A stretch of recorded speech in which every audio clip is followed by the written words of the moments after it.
So just before we start, Derek and Chris at the back, if anybody has anything, and I'd like to introduce my colleague Jen Shepherd, who is, you've probably met her already over the course of the conference with Living Tapestries, is going to record this session for us today, and at the end of the session we'll have a chance to actually work with the graphic recording that she's made of what we've talked about in an effort to give you an opportunity to take the information and actually apply it to your own particular situation.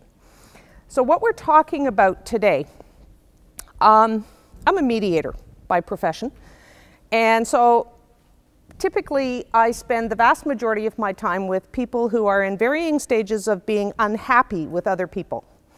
That's probably the most polite description I could come up with. But conflict, anybody here ever had a conflict? Anybody here ever had a conflict at work or in your business, your organization, your place of employment where you spend the bulk of your time, right?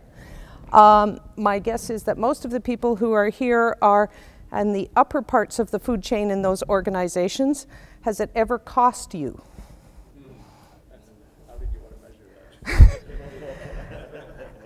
And it's interesting because when I first started, I would go in and I would talk about doing work with the conflict end of things in organizations, and I would have CEOs who would very patronizingly say, "Oh yes, dear, that sounds very, very good.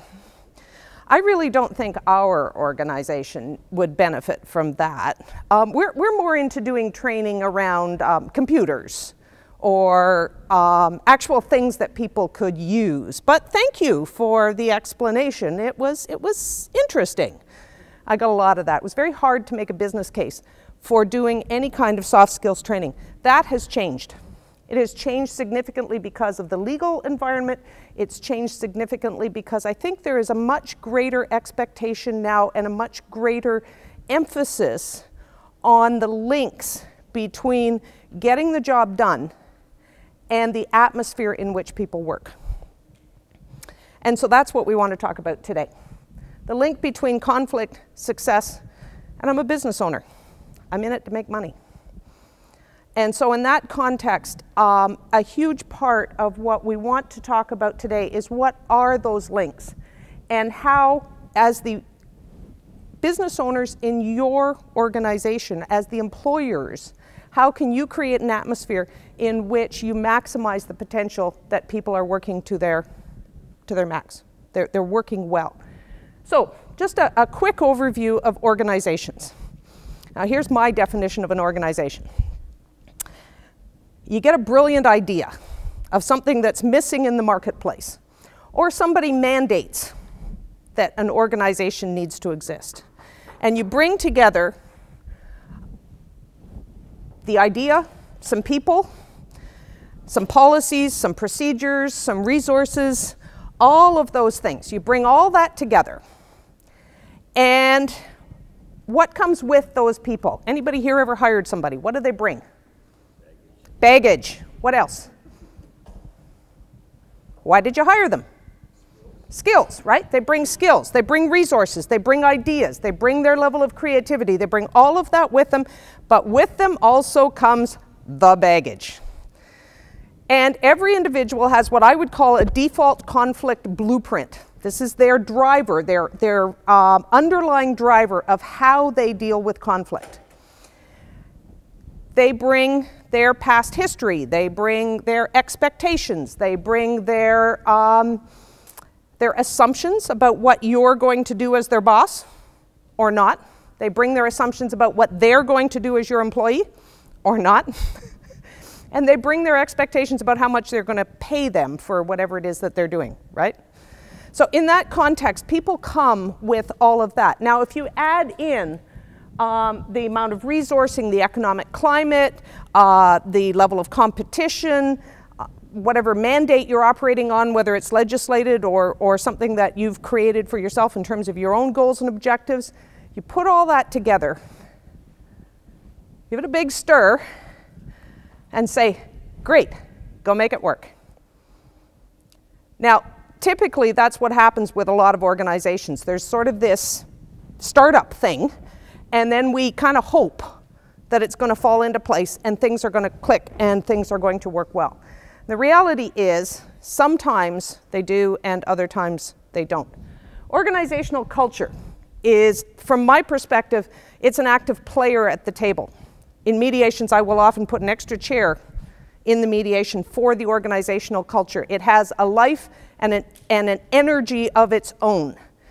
And there's a critical piece that fits in around whether or not the values of the organization that are articulated, i.e. what's written on the mission statement down in the nice little plaque on the wall, actually fits with what is happening in the operational reality.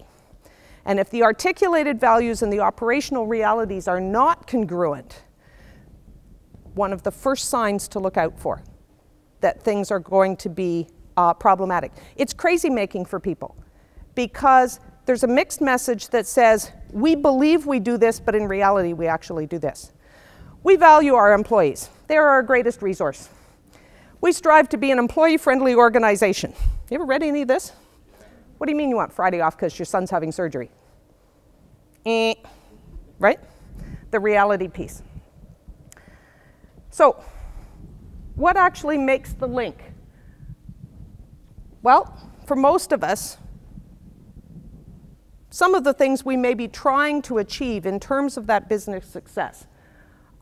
Get the job done, leave a legacy, get some validation for what we've provided to the marketplace, get some recognition. Are there any others that you would put up there as to what your ultimate objective is for your organization? Have a good time. Have a good time, absolutely. Have some fun. And make a profit at the same time. Man after my own heart. Well, that's part of having fun, absolutely. So a good colleague of mine who's an organizational systems specialist, Jean Tully, talks about her organizational success engine and how leadership is made up of all of the wheels on, or the spokes on that wheel. So things like the quality of learning. What is it that we are providing as learning resources for our people? What's our own personal learning look like? The quality of relationships. To me, this is a key one. If you want your organization to function well, work on your relationships. What creates an organization that is flexible and robust and can survive any number of economic challenges, economic downturns, new competitors in the market, all of that, is the quality of the relationships within your organization that will support people through those tough times. The organizations that I typically end up in as a mediator is when the relationships themselves are not good. So if you think about siloed organizations, oh, that's accounting, we don't talk to accounting. We don't really like accounting because they hold our travel claims as long as they possibly can just to make us mad. You ever heard things like that? Oh, that's the sales department. They'll promise people anything just to get the sales. We're the ones who then have to deal with the mess they made. Indicator relationships are not great. Quality of communications. I know you believe you understand what you think I said, but I'm not sure that you realize that what you heard was not what I meant. The day the general population gets a handle on that one, I'm out of a job. Quality of analysis. How able are we to actually look at the data that we have and understand the links, the connections? Because oftentimes when we're analyzing things, we have a tendency to look for what is obvious. Peter Senge says that the time and effect are not closely related in time and space. Or sorry, cause and effect are not closely related in time and space. And they're rarely obvious. If it was easy, everybody would have picked up on it. But think about the factors that contribute to sales being down, for instance. We need an incentive program for the salespeople. If they just sold more, we'd be more profitable. What are all the reasons why sales might be down? The economy. Another one. Competitors. The The product is not so good. Dated. The product is outdated. Somebody else has come onto the market with a newer one at a better price. Any other reasons why sales might be down? Effort? Okay, so maybe salespeople aren't selling as much as they should. Maybe the effort isn't there. Maybe they haven't got the training that they need on the newest versions of the product. Whatever it is. There are any number of reasons. Quality control. The shipping department is 6 months behind. There's any number of reasons. If we focus solely on what is obvious in our analysis, we will miss about 90% of the factors that are contributing. And it's intriguing to watch people in an organizational mediation, because we cover a lot of territory usually in the ones that we get into, simply because we do start looking at the organizational factors, not just what's going on between the people. When people are provided an opportunity to have a constructive conversation about what they see going on in their organization, who knows it better than the people who are working in it every day? Nobody. So that quality of the analysis also linked to what kind of leadership there is. Because if you think about it, when you get into a situation where things aren't maybe going as well as they could, anybody ever had a problem? Experienced some failure? It's one of my favorite questions to ask when I come into an organization. How does your organization deal with failure? And watch the reaction. Because typically it's from one end of the spectrum to the other. Oh, well, we don't fail very often. But when we do, we make a really solid point of finding out who is responsible and addressing it. That's organization A. Organization B. So you know what? We fail all the time. We actually encourage failure, because that's where we learn the most. Now, we ask people to try and fail successfully, to get something good out of it. But when we have a major failure, we sit everybody down and say, okay, what can we learn from this? Which organization do you want to work for? Organization A or B? Absolutely. And that's what I'm talking about in terms of the atmosphere. Influences the quality of results, the quality of the actions, the quality of the planning, and the quality of the thinking that's going on within the organization. When we have more time, we go into these in a whole lot more detail. But for the moment, I wanted to make a bit of a shift into thinking about what happens when you get a pattern within your organization that is problematic. We all have them. Now, a number of years ago, has anybody here read Peter Senge's The Fifth Discipline? Jen has? Awesome. Nobody. You know what? It's a tough book to read. About yay thick, heavy slogging, but absolutely fascinating when it talks. Actually, you know what I would suggest? Read the field book. There's something called the Fifth Discipline Field Book, and it's more of a how-to manual. I don't know about you, Jen, but I found it an easier read. Yeah. The other one's pretty theoretical, but Senge talks a lot about the dynamics in systems, and he talks about archetypes. And archetypes are patterns that are so predictable, or so repetitive that they are predictable. And this cartoon illustrates one in particular. What would you say is going on there? They're paddling opposite directions and going nowhere. What else? They're very set in their ways. What else? There's not a lot of communication. Well, they're thinking the same thing. For some reason, two different directions. For some reason, they're going in two different directions. Sorry? There's a power struggle going on. What else do you see in there? Yeah, down in that bottom corner, there's this little surreptitious disaster waiting to happen. Have they noticed? No. No. And that's the critical thing. They haven't even noticed. And they probably won't until all of a sudden the angle on the canoe starts changing dramatically. And then let me guess what their response might be. What did you do to the other person? Why did you let that happen? What we have going on here is also an element of what I would call blame storming. It's kind of like brainstorming, but not quite so constructive. Blame storming, when the finger either literally or figuratively comes out to say, how did you influence what I'm experiencing at the moment? And one of the most powerful one-liners that I've ever heard was, we judge ourselves by our intentions. And let me tell you, we can rationalize our intentions to the nth degree. I was only saying what needed to be said. I was only doing what needed to be done. If I hadn't said it or done it, nobody would have. You know, those very self-righteous kind of things that we get ourselves into. And the second half of that one-liner is, we judge ourselves by our intentions, but we judge others by the impact their actions and behavior have on us. So guess what? If you do something that causes a negative impact for me or for someone else, what will be their reaction? You did that deliberately. That's typically, as human beings, we've got a magnetic attraction to the negative.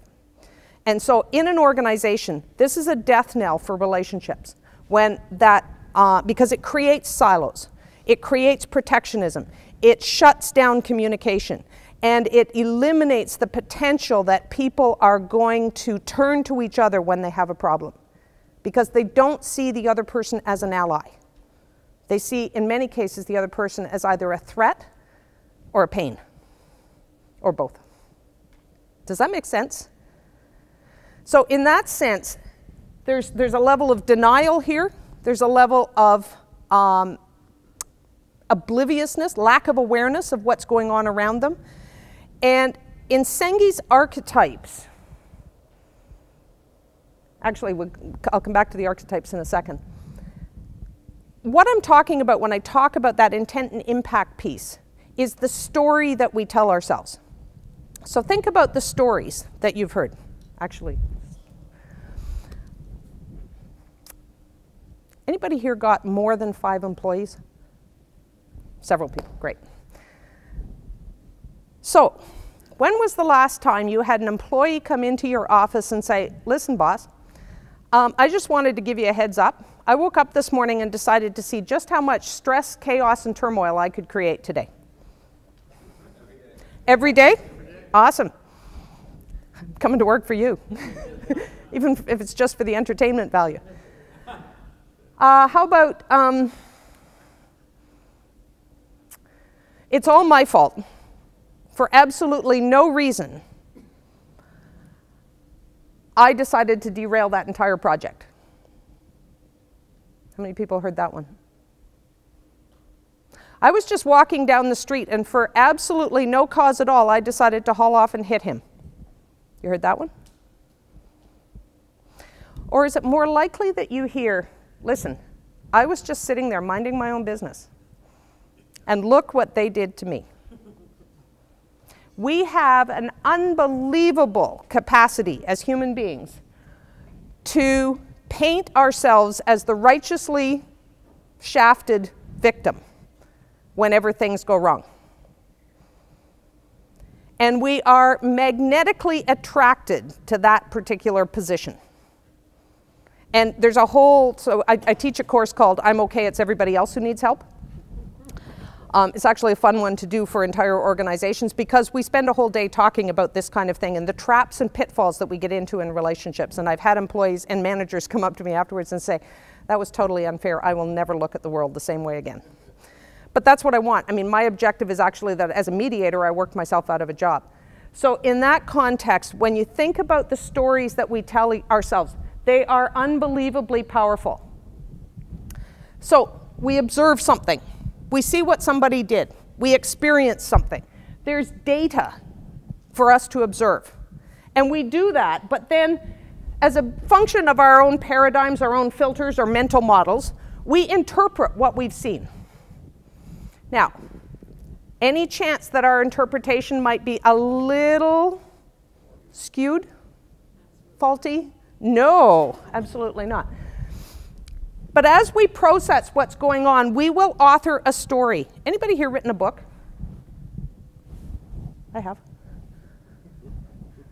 Nobody else? Let me tell you, you are all Pulitzer Prize-winning authors. Every single human being on the planet by the age of 3 is a Pulitzer Prize-winning author. Because we can author stories unlike anything else you have ever heard about what they did to us. I don't know why. I don't know why they don't like me so much. I mean, I'm thinking back, I have 4 kids, right? I'm thinking back to the conversations that happened when they came home from school at night. I don't understand, Mom. Why are they always picking on me? I don't understand. Now, I learned really quickly to ask questions like, so if I asked Billy, what would he say you did? Well, I only hit him once. We typically have a tendency to write ourselves out of the story, at least in terms of the role that we have played. We're really, really good at it. It's partly where the Pulitzer Prize-winning piece comes in. But based on our stories, we will make decisions about how we are either going to act or react.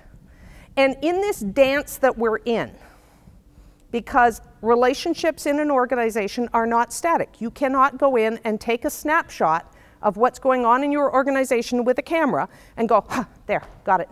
Now I know what's going on. Because the second you have clicked the shutter, what's happened? It's changed, right? And so in that context, our actions or reactions will typically be based on the patterns that influence the stories that we write, our past experiences, our knowledge, our level of awareness, how tired we are today, who actually made the comment. Was it somebody I like or somebody I didn't like? Is it somebody I trust, somebody I don't trust? Was it the boss or was it the receptionist? All of those things feed into how we choose to act or react. But our actions and reactions get put back into that pool of data then for others to observe. So it is a continually complex, dynamic system that is always operating and is continually changing. And as a result, the actions and the reactions that we choose based on our history and all the rest of it can start to show up as predictable patterns. And this is where the archetype piece comes in. So what is an archetype? Well, like I said earlier, it's a pattern that is so repetitive, it becomes predictable. And Senge and others, Edgar Schein, Chris Argyris, Marilyn Harasmovich, various people who did a lot of research in organizations, came up with a list of, I think it was 10 or 12 different predictable patterns within organizations. Now, Marilyn Harasmovich actually came up, she's from Calgary, she's this really, really neat woman who's unfortunately very ill at the moment, but an unbelievable organizational systems thinker. And she started looking at the archetypes that others had identified, and she said, well, hang on a second, because they were all negative. And she brought forward the concept that sometimes there's a positive side to them, and they can flip-flop, which brings a lot more reality into taking these patterns and actually mapping and using them to understand what's going on in the system. Typically, there's also multiple archetypes happening at any given time. That's one of the key pieces. So, the archetypes that they identified. Limits to success. We're only going to touch actually on one of them today because of time. But when we get into longer sessions, we have the ability to actually explain to your organization or to the people that we're working with what each of these archetypes are and how they link together, so that you can actually go back and understand what's going on in your organization with a whole different set of lenses than what you've had in the past. And typically the response that we get from people when they do it is, oh my God, I can't believe we haven't seen this before. So we do it with entire organizations. Bring the receptionist, bring everybody who has their piece of the puzzle. We give them this training and they then sit down and they map your organization. And it is unbelievable to watch a group of supervisors in a manufacturing plant in the Ottawa Valley who were promoted from the floor, a little intimidated, I think, by the sense that they were going on this course around archetypes. Big word. Not necessarily one that they would normally use in their vocabulary. And after 45 minutes of working with the patterns, one group said, we just solved the discipline problem. Multiple shifts, few issues with the odd employee who, you know, shift supervisor A is on, employee comes in late, you know, whatever, there's no real, I mean, it's dealt with. But the next time they come on shift, you got a different supervisor, doesn't know what happened. Within 45 minutes, they came up with a solution. They were stunned at the discussions that they had because of the archetypes. So limits to success, when you hit a point where you can't be any more successful. So if you're a sole proprietor, how many hours are there in the day? 24. Can you work them all? And how long can you do that for? It's a limit to success, the amount of energy and time that you can put into something. Success to the successful. We have a tendency to give more work to the people we know are going to do it well. What's that old adage? If you really want something done, give it to a busy person. That's success to the successful. Tragedy of the commons. Common resource that is used by everybody. So think of the common resources in your organization. Who would they be? Receptionist. Yeah. Any others? Purchasing. Manager. Union rep. In a family, who's the common resource? Mom. The challenge with tragedy of the commons is one of the more typical ones that you see. It's also an easy one for people typically to get a handle on. Everybody feels that they own the common resource. So the explanation I first read was that in England they used to have, and that's why it's called tragedy of the commons, they used to have common grazing ground.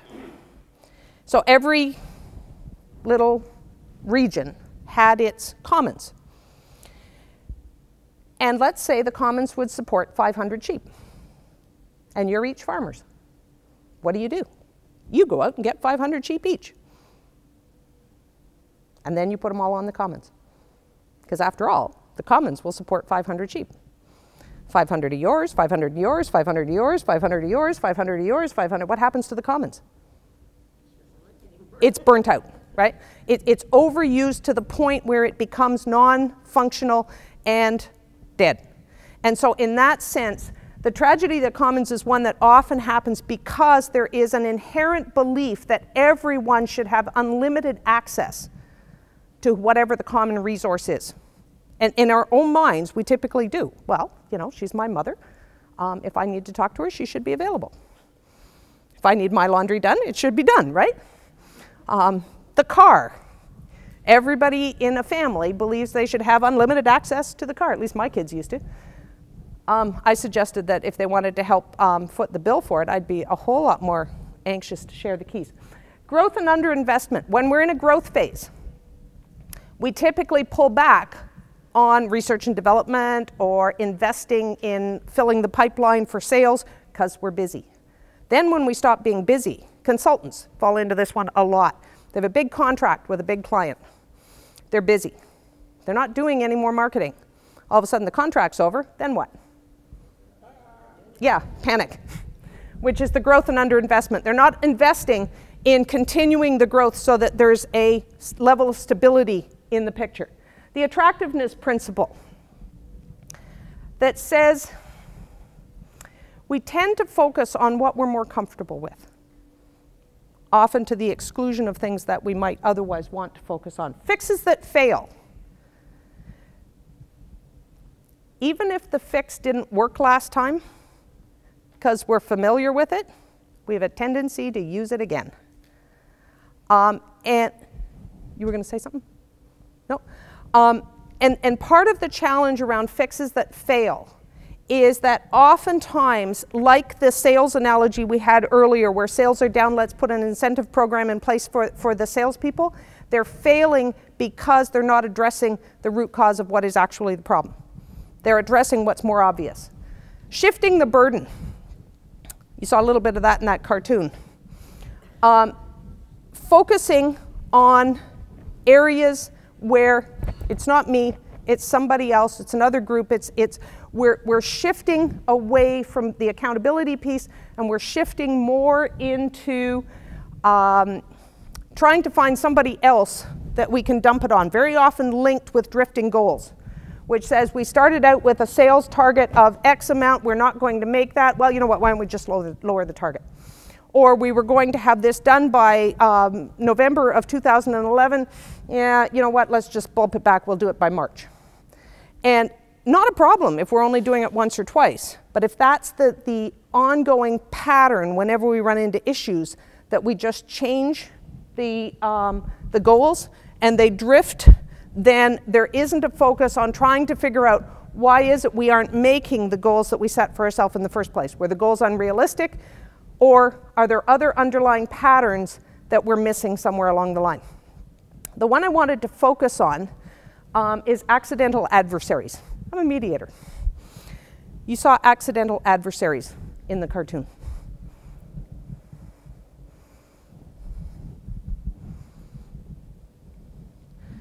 Accidental adversaries is when there's a systemic issue that is happening, or systemic dynamics that are happening, patterns, archetypes, situations, whatever it is, that creates a dynamic where people end up at odds with each other, not because of anything anyone specifically has done, but because of the systemic situation. Have you ever seen that? What happens when accidental adversaries start to kick in?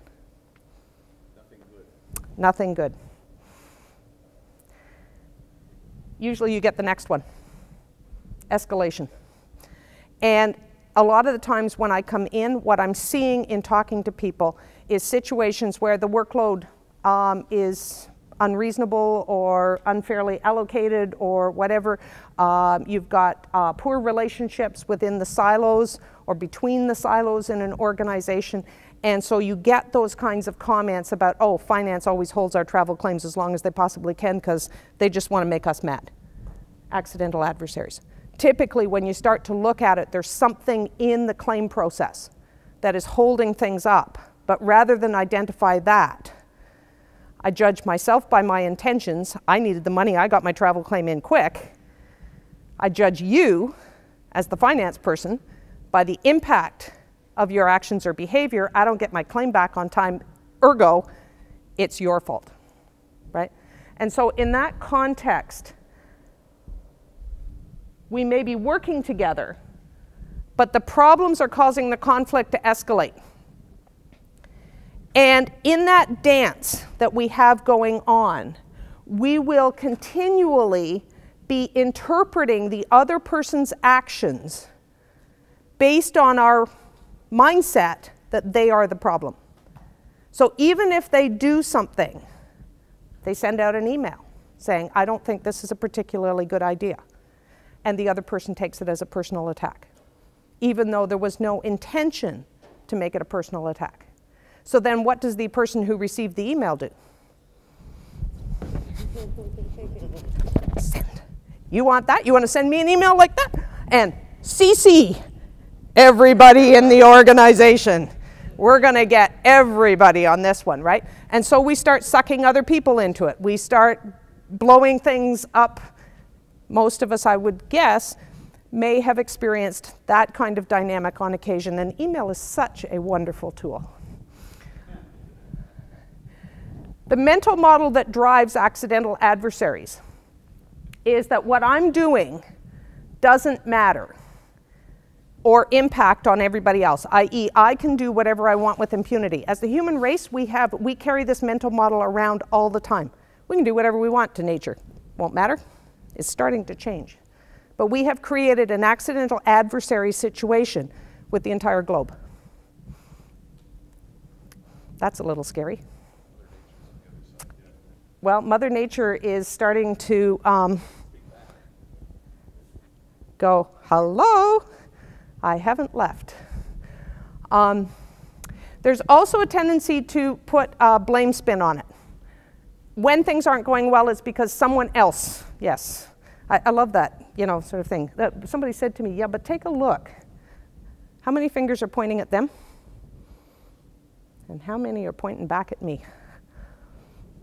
And a huge part of what we run into in those kinds of situations is the ability to recognize if we are aware, and I often hand out Q-tips at this point, so just visualize a Q-tip hanging over your desk. Useful piece of equipment, don't you think?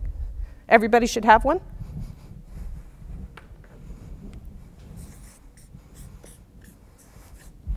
Right?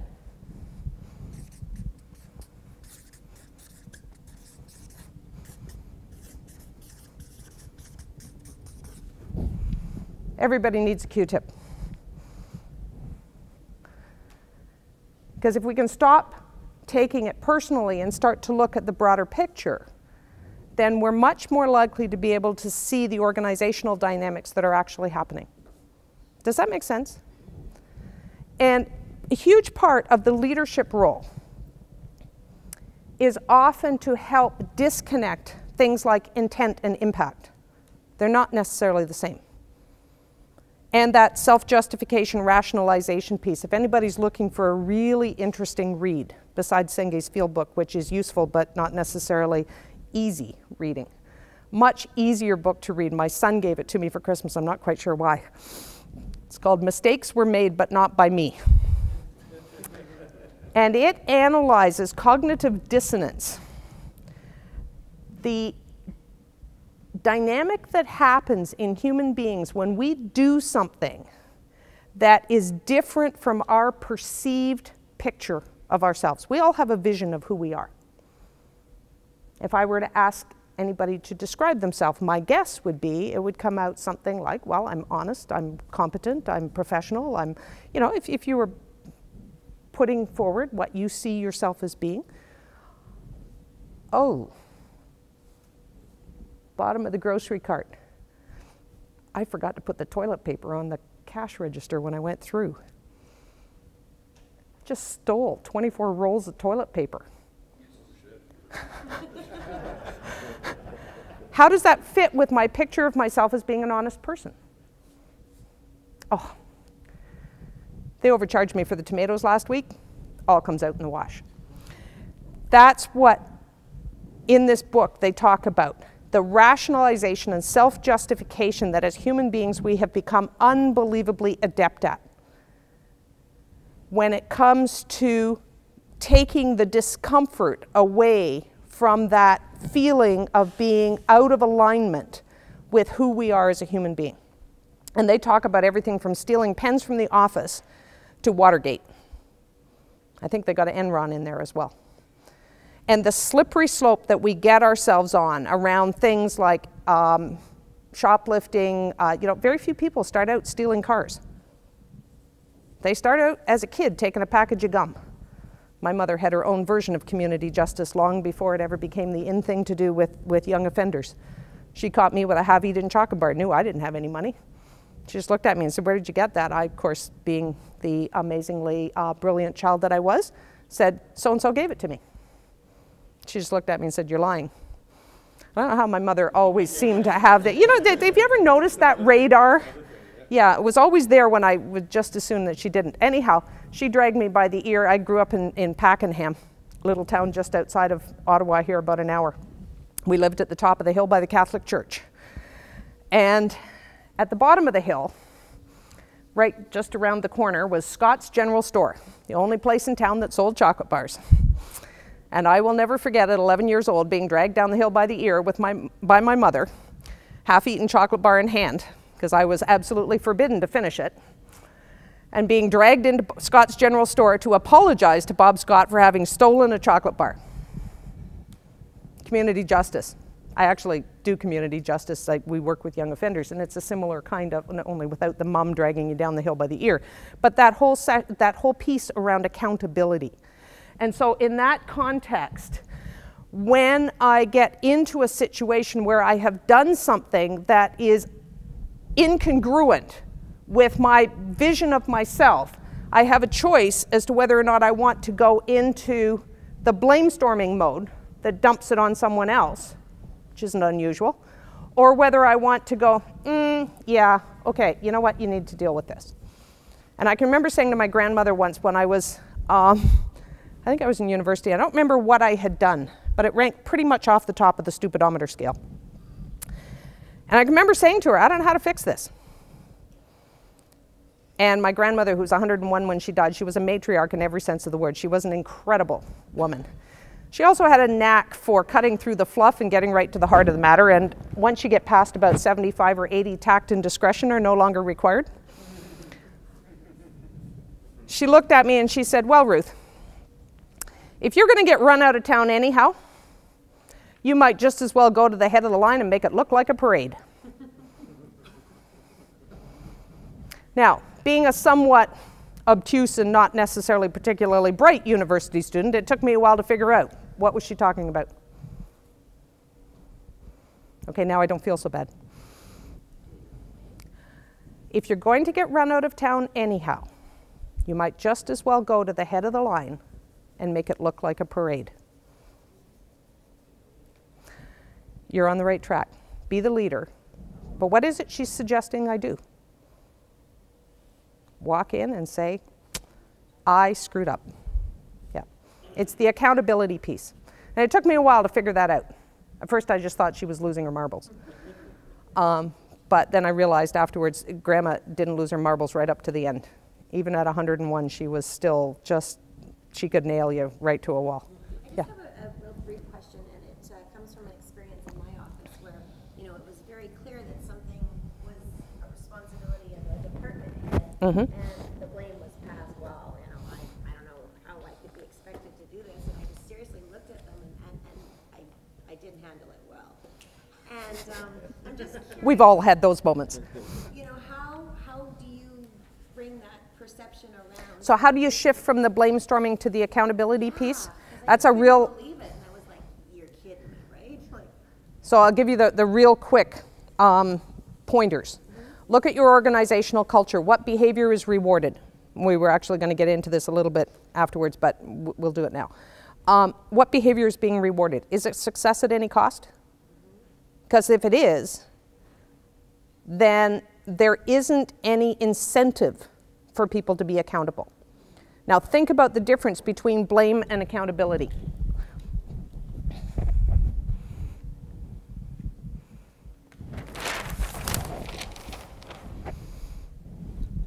Let me ask you a question. Sure. I'm mom, okay?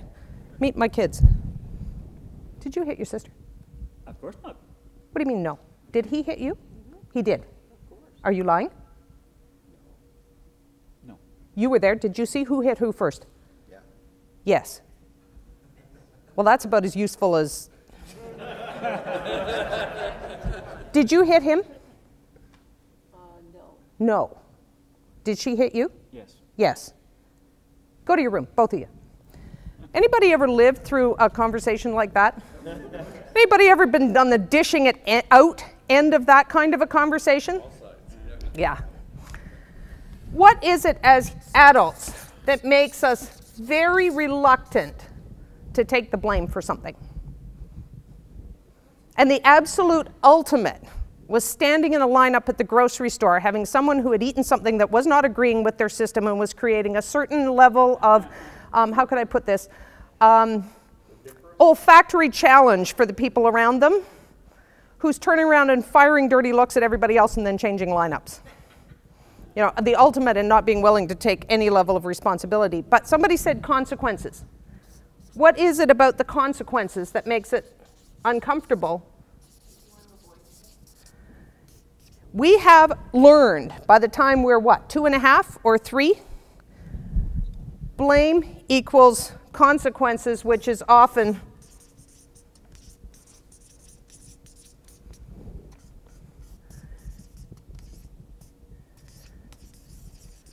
that in some way, this is going to hurt. Physically, mentally, whatever it is, in some sense, this is not going to be my most pleasant experience today. And so by the time we are 3, what have we learned to do? And you saw perfect examples of it over here, and thank you so much for being willing to play. Avoidance. What else? Defer, deflect, deny. Defer, deflect, deny. What else? Protect and lie, right? I mean, we've got it down to a science before we ever started school. So why would we expect someone in a workplace situation when something goes wrong? And that's why I was saying earlier, one of my favorite questions is, how does your organization deal with failure? If there is no safety for people to be accountable, they won't. So if, as the manager, I walk into a situation where things have gone wrong and I say, okay, so folks, I called you here for the staff meeting today, and you may or may not have heard, Project X, that big project we've been working on for the last 8 months, fell off the rails yesterday. It's completely kaput.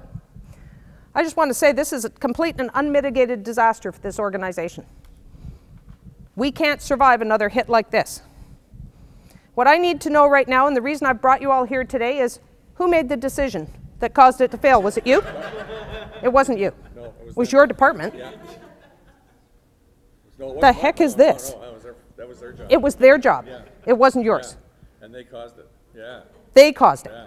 He's saying it was your fault. Yeah, absolutely. No, not your fault. You sure? We did what we were supposed to do. You did what you were supposed to do. Based on what? Based on what we were told. By who? By him? Yeah, that's what. You're fired. You know, like, if the finger is either literally or figuratively out, then who's going to sit there and go, it was me? You may occasionally get people who will. Typically, they have a tendency sometimes to occasionally. And if you can create that kind of an environment, then there is potential. But there's also a risk-benefit analysis that goes on. Are people going to do this if their perception is they're going to be shown the door? Most people won't. Now, we can hit a certain level where someone's integrity starts to push up and say, I can't live with myself unless I say something. I can't, you know. And so there are reasons why we will choose to be accountable. But typically speaking, if you want accountability in your organization, and one of my favorite examples of this is Parliament. We talk an immense amount in Canada, for those of you who are Canadian, about accountability, and our politicians' accountability from our public servants' accountability from our... There is absolutely no safety in the public service of Canada for a whistleblower. There is absolutely no safety in Parliament for somebody who stands up and says, this is, you know, we need to look at this. Even 9/11. At the end of 9/11, there was one international leader who had the fortitude, shall we say, to say on international television, we need to look at our foreign policies. He was booed off the stage. Do you know who it was? Jean Chrétien. He was the only Western leader that I heard who said, we played a role in this. We have played a role in this. This did not happen in isolation, and we need to look at how we are contributing to the situation. I'm not going down that road. We could be here a whole lot longer than an hour and 15 minutes if we start into that one. But this whole piece around accountability, if you're not getting it, look at your organizational culture. Look at what is being rewarded, and look at the perceptions that people have around risk management and repercussions. Repercussions, fear of repercussions is huge for people. Yeah. How many organizations operate under this organization A or organization B? What's the percentage? Oh boy, I don't think I have an answer for that one. More and more. Because in the same way that I was saying at the beginning, I used to get that very patronizing, oh, you know, we're not interested in talking about soft skills and conflict management and creating healthy workplaces and that kind of stuff because there's no money in it. People are starting to realize now there is. Think about it. What does it cost when an employee walks out the door?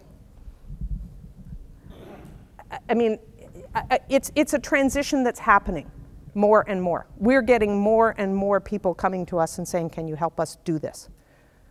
Whereas 15 years ago, when I would tell people what I did for a living, they would look at me and they go, how are you going to make a living as a meditator?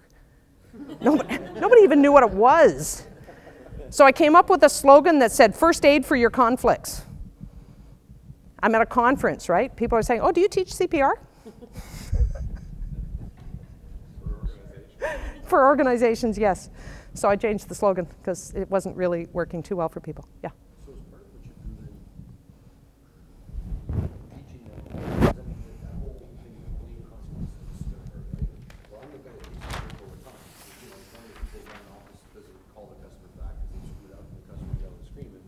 Well, at the end of the day, the buck stops here, and I'm gonna call that customer, so on our team, and talk to them. Yep. And tell them, yeah, we screwed Yep. up, sorry, Yep. you know, Yep. what we do, and Yep. you know, what have you. But how do you teach that there is the pain, but it's temporary, and it's actually bad when you hit it head on. Like, so how do you get that to your staff? How do you get them to accept that? The couple of really simple tips that I would say.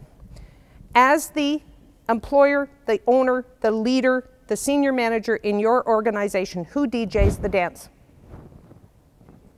We do, right?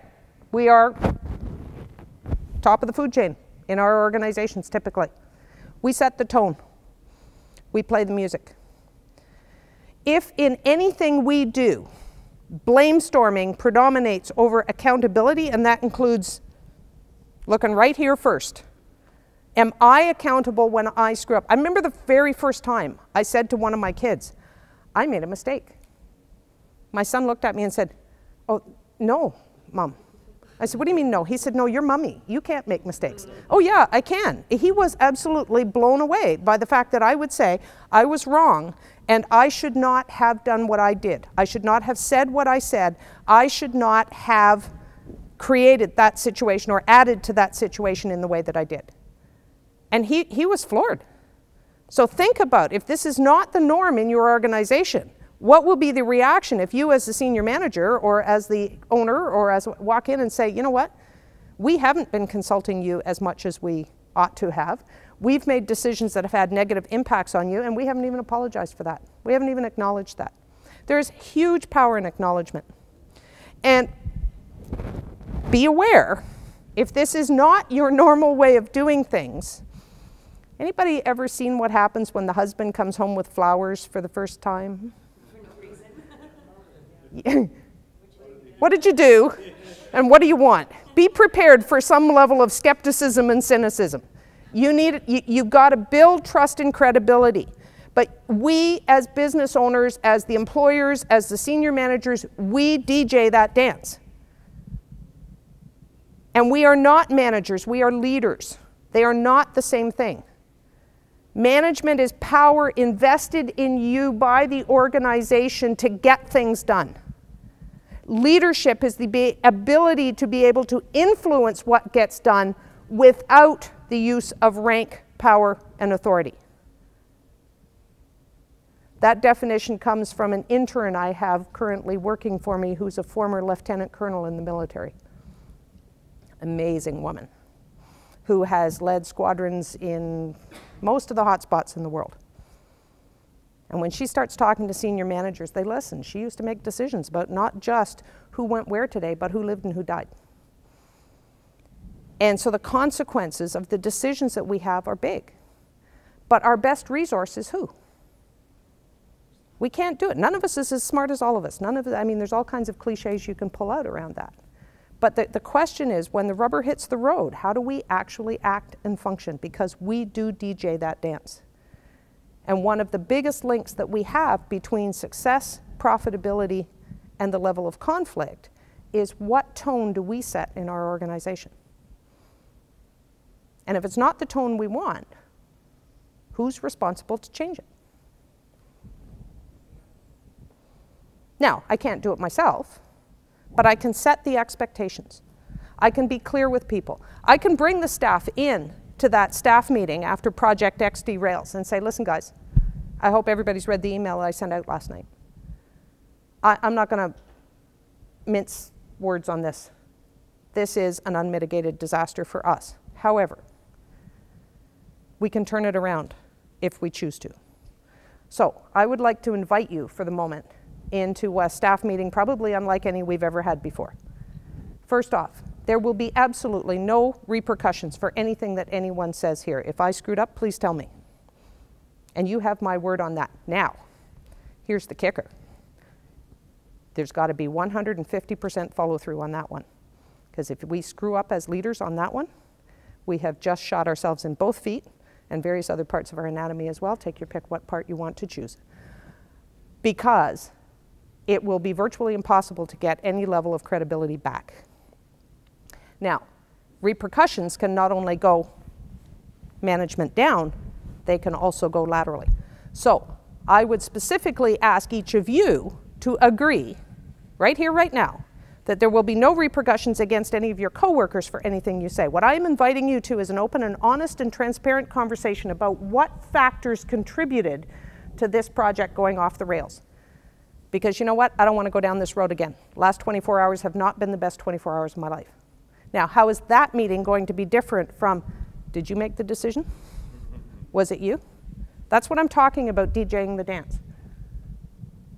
And you will see cautious wariness if you've got a blame-storming organizational culture that is problematic, as people start to go, is it safe? Can I say what I need to say? But as leaders, what do we need to know in that situation? What do you need to learn if your biggest project? What really happens so you don't do it again? What gets lost in a blame-storming thing? Everything. Absolutely. Creativity. Risk management takes over. It's where that CYA expression came in. Yeah, you know what? I got a perfect solution to that problem. I'm not bringing it up. And in that context, we need to keep going here because we got a couple of things that we want to do with Jen's thing. I had one other piece of information that I'm going to touch on, and I'd be happy to explain it more afterwards. And it links to personalities and the fact that we're all different. People have different priorities. And one of the most interesting models that I've seen for understanding the people that we work with, we live with, we're friends with, and so on, are that there are 4 primary priorities. Get it right, get it done, get along, and get appreciated. This resonated with me on so many levels when I first saw it. Now, the way they explained it,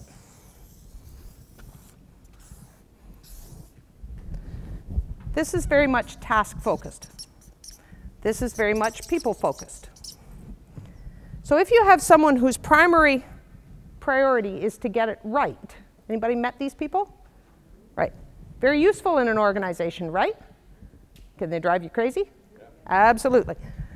So what they talked about was that this is more assertive on this side. This is more passive. What happens when this intent that we have, and we all have all 4 of them, it's just that typically we have 1 or 2 that are perhaps a stronger priority for us. When it's in jeopardy, we're not going to get it done on time. We're going to miss a deadline. Quality control isn't what we would like it to be. There's conflict. People aren't being given credit for what they've done. Then what Brinkman and Kirshner say is that we will move into a somewhat different space. The get it done person will take control. The get it right person will become the perfectionist. The get along person will start seeking approval.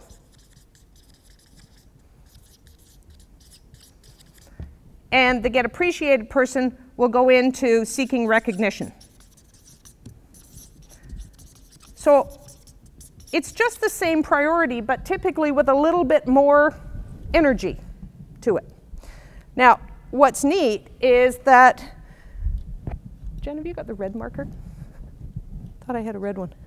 Oh, can't see it for looking. There are several behavior patterns that will show up. You'll get the sniper, the tank, or the know-it-all. Now, just think as we're going through this really, really quickly. Can you put faces and names to any of these behavior patterns? Sniper. Well, if you'd really cared about the job, you would have had it done yesterday. Tank. Just do what I tell you to do. You don't need to think about it. I've done the research. I know what needs to be done. You just need to shut up and get to work. You ever met any of these? Guess who fits into this mode fairly frequently?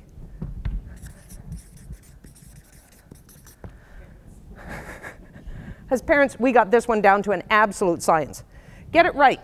What you'll get is the no person. No, it's not going to be done properly. I don't want anything to do with it. Take my name off the report. The nothing person. Yeah, whatever. Do whatever you like. Doesn't matter. Nobody cares anyhow. Or our absolutely favorite behavior pattern, the chronic complainer. It's like a broken record, never stops, right? The get along person. Sure, yes, I can have that done for you by 4 o'clock. I've only got 17 other projects underway, but yeah, I'll have it ready for you. We'll tell you anything that you want to hear just to make sure that you're happy, even if there's absolutely no chance they're going to be able to deliver it. The nothing person, because it's safer to withdraw than it is to take a stand. Or the maybe person. You're just going to sit on the fence and see which way the wind's blowing. Then I'll make a decision. The get appreciated person will either become the sniper, and sometimes it's a friendly sniper. This is where you get the sarcasm. That little veiled dig, the zingers that come flying out, the same as up here, but cloaked in humor. Often very passive-aggressive way of dealing with things. The think they know it all. Hard to distinguish from somebody who actually does unless you are a substance matter expert. Little bit of fact, lot of fluff. Or the grenade. I do everything around here. Nobody, nothing, explosion. Sometimes mother-in-laws fit into the grenade category. Parents do too on occasions. But does that resonate? Because this is a key element that fits in. And by the way, if anybody wants the slides, throw your email or your business card into the basket, or I've got a sign-up sheet, and I'll be happy to email them to you so you don't have to copy all this down. Because that is actually in there. And if I take the cup away, you'll even be able to see the bottom of it. It comes from a book called Dealing with People You Can't Stand, one of the best reads I have ever come across, and which would help you with your situation with the manager, because it talks about how to change the dance that you, because I can't change you. I can only change how I dance with you. And so in that context, what's some of the cost of what's going on in organizations? Collateral damage. Huge one that we're often not aware of what it is. All of those archetypes fit together. I had one other piece I was going to talk about time delay, but I really want us to have a chance to look at what Jen has created, and we're running short on time. So I'm going to leave the time delay piece. If anybody's curious about it, come and ask me afterwards. I would be more than happy, because it will help you figure out what strategies to use at different time. Great solution, wrong time, absolute disaster. Right solution, right time, make progress. Does that make sense? So on that note, one of the things I have for you, and I do have it, c'est disponible en français aussi, si on veut le version français. I have it in French, I have it in English. It's an organizational assessment sheet, and I actually have 2 of them, and what I'll do is just pass them out, get you guys to pass them around as well. Something that you can use to assess and check where are you at in your organization, what works for you. And I'm not going to ask you to do it now. I'll get you to do them afterwards.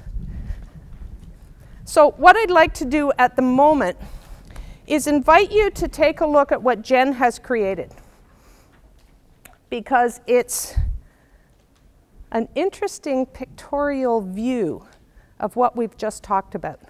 You're welcome to come up, take a look at it. The question that we have for you, yeah, we'll get to it in one second. The question that we have for you, what resonates from today about your organization? And what are you going to do with that? Any thoughts? Just before we wind up the session?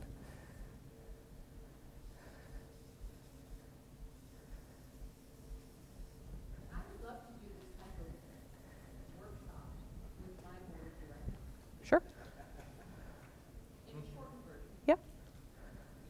Yeah. To identify those areas in which we have problems that we might be able to help solve it and make us a better, stronger organization. The only thing I would ask is give me more than an hour. I can do that.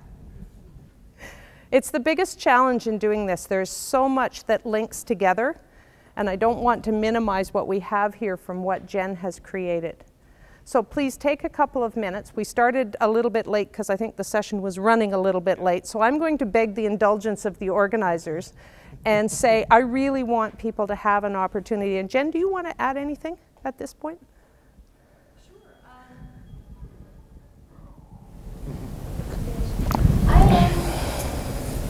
I'm really just interested in hearing what this evokes for you in terms of what new patterns, we've been talking a lot about patterns today, what might be some new patterns that you notice in your own thinking as a result of looking at this creative expression of the conversation that we've just been used in here together.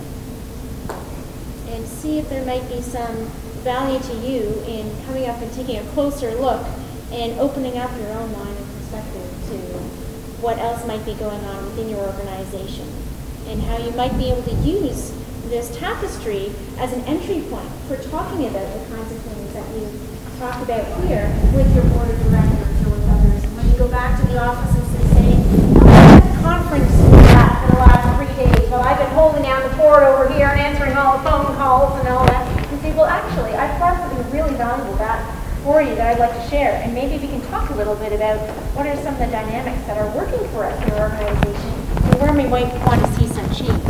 So I'd invite you to look at it now, but then also when you have the photograph of it, you can take one here now as well if you want, to go back and use it to have conversations with your colleagues.